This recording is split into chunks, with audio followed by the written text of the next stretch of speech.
Shut it down, or I'll make sure you never work in this neighborhood again. The entire boardroom fell silent as Karen slammed her clipboard onto my bakery counter, eyes wild, lips curled like she'd already won. Neighbors watched from outside the glass, phones halfway raised, waiting for humiliation. My hands shook, not from fear, but from the memory of the loan I risked everything to get. Karen leaned closer and whispered that people like me should know their place, that home businesses were cheap. Heat rushed through my chest, but I smiled because I knew something she didn't. If you love powerful stories, you don't want to miss this. But before we continue, tell us where you are watching from. It makes us happy to see how far our stories travel. Please like, comment, and subscribe. 3 months earlier, I had quietly helped half this neighborhood survive when the storm destroyed power lines and supply trucks stopped coming. My tiny home bakery became an emergency kitchen. Free bread, free hot meals, no questions. But Karen had just moved in. Back in the present, she posted violation notices on my door like threatening fines, closure, even court. Then Mrs. Alvarez burst through my door, crying, saying her diabetic husband needed my specialty sugar-free bread, and every store was empty. Karen was standing right behind her, suddenly very quiet. And for the first time, neighbors stepped inside, forming a line behind her, all asking if I was open today. Please, they. Karen's mouth opened, then closed, like her script had suddenly disappeared.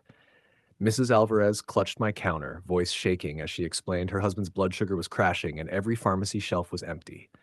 Behind her, more neighbors stepped inside. The mechanic from 2 houses down, the teacher from the corner lot, even the quiet retired couple Karen bragged about befriending first. Please tell me you're open, the teacher whispered.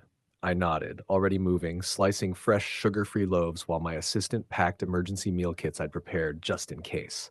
The smell of warm bread filled the room, soft, comforting, safe. Karen cleared her throat loudly. This is still an HOA violation. No one moved. Actually, Mr. Jensen, the retired engineer, slowly turned toward her and said, "Didn't you say community means helping each other?" A few neighbors chuckled.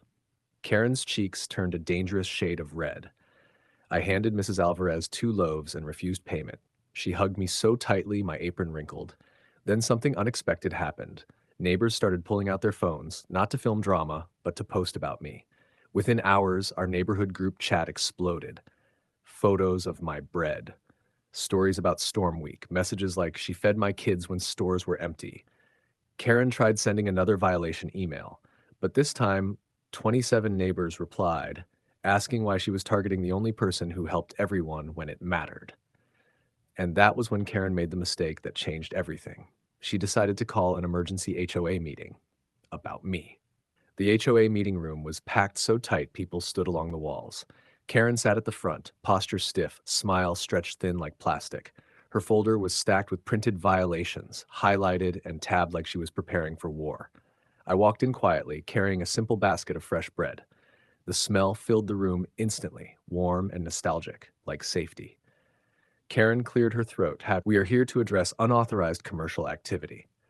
Before that, Mrs. Alvarez said, standing slowly, I'd like to address community. Murmurs spread. One by one, neighbors stood. The mechanic talked about how I fixed his daughter's birthday when stores ran out of cake supplies. The teacher talked about the free breakfast boxes I left on her porch during exams week. Mr. Jensen even projected screenshots of my Storm Week supply lists, proving I never charged anyone. Karen tried to interrupt, but her voice kept getting swallowed by applause. Then came the plot twist. Mr. Jensen flipped to the last slide. HOA bylaws, page 47. Home-based businesses were fully legal if they provided essential services during emergencies. Karen blinked rapidly. She clearly never read past page 10. Soft laughter spread across the room. I leaned forward and said gently, I actually printed that section for you. Thought you might need it. Karen's pen snapped in her hand. The board members started whispering to each other, faces tightening. And for the first time, Karen looked nervous. Please, like, comment, and subscribe. Then the board president leaned into the microphone and said something that made the entire room gasp. The HOA will be reviewing misuse of authority, effective immediately.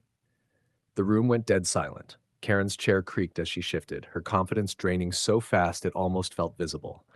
The board president adjusted his glasses and continued, voice calm but sharp. We've received 32 written complaints about selective enforcement. 32.